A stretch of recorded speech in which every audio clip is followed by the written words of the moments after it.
Svaki dan čujemo lijepe riječi, lijepo sročene rečenice. Ali, koliko je tih riječi umrlo?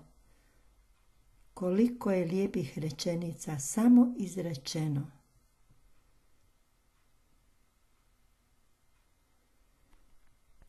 Korizma je vrijeme priprave za Uskrs. Evo, sad je vrijeme milosno.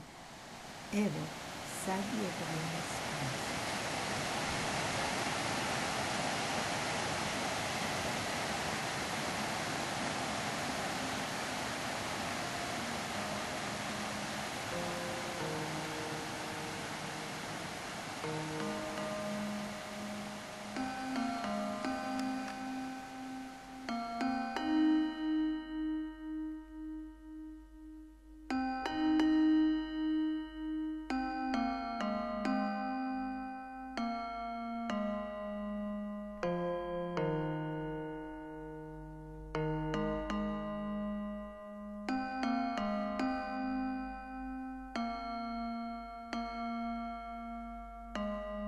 Šetajući se uz rijeku Koranu, gledajući njezine brzace, slapove, silinu vode,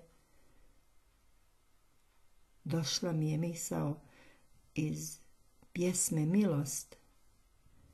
I druga rečenica kaže: vrijeme teče, prolazi sve. Milost nam Bože daj, da živeći ne umremo, da svjetlo budeš nama. Da živeći ne umremo, da svjetlo budeš nama.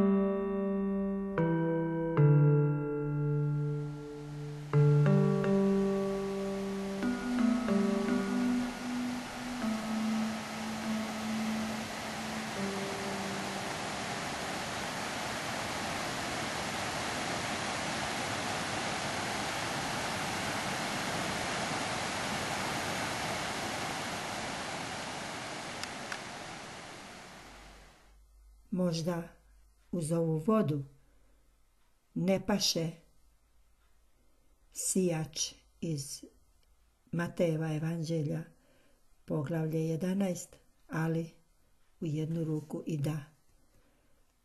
I taj sijač, kako ispriča Isus, iziđe sijati sjeme.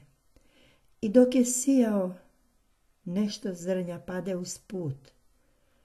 Dođoše ptice i pozobaše ga. Nešto opet pade na kamenito tlo, gdje nemaše dosta zemlje, i odmah izniknu jer nemaše duboke zemlje. A kad sunce ogranu, izgorje i jer nemaše korijena, osuši se. Nešto opet pade u trnje. Trnje uzraste i uguši ga. Nešto napokon pade na dobru zemlju i davaše plod, jedno 100-struk, drugo 60-struk, treće 30-struk. I kaže Isus: tko ima uši, neka čuje. I vrijeme teče, prolazi sve. Milost nam Bože daj, da živeći ne umremo.